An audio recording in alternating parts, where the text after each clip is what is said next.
Hi guys, Dr. Axe here. I'm going to show you guys how to make ozonated water.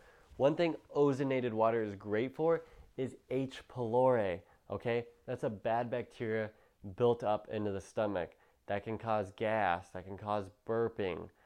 And if you have H. pylori, it's going to cause a chain reaction of dysbiosis in the small intestine and the colon.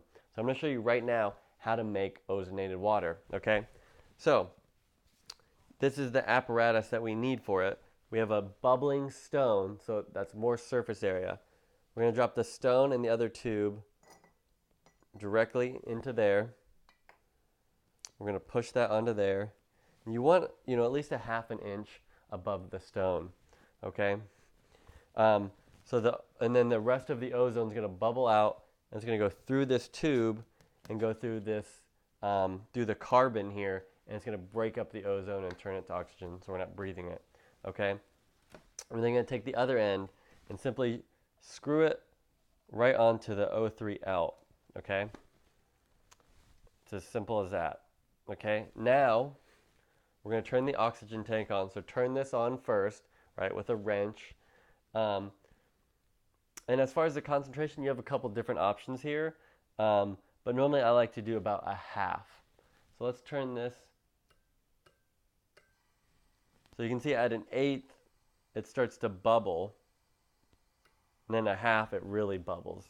So a half is normally a good concentration to make your ozonated water. You're then going to turn this on, and that's going to start to convert the oxygen into ozone.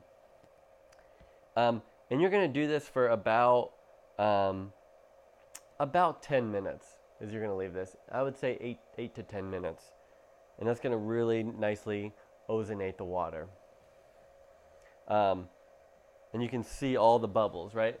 But if I turn this down to a 1/4, you're getting a lot less bubbles, but a higher concentration.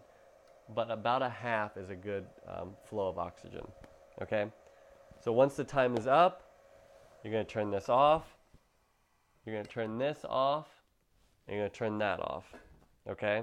Now there's going to be a lot of ozone right up in there, okay? So just be careful of that. You're then going to take this out and simply pour this into a glass. And you want to drink about 4 ounces of that 4 times a day. Okay, that's going to really help kill that bacteria. And you're going to drink that on an empty stomach. You do not want to drink this water with your food because it's going to kill a lot of the good things in the food. All right, you want it on an empty stomach. So again, that's how to make ozonated water. 8 to 10 minutes on setting 1/2, which gives you a concentration of 23. Again, you could do a higher concentration. You could go up to 42 and do a 1/4, but sometimes the stone does not bubble enough. So that's the protocol. That's how you make ozonated water, and thanks for watching.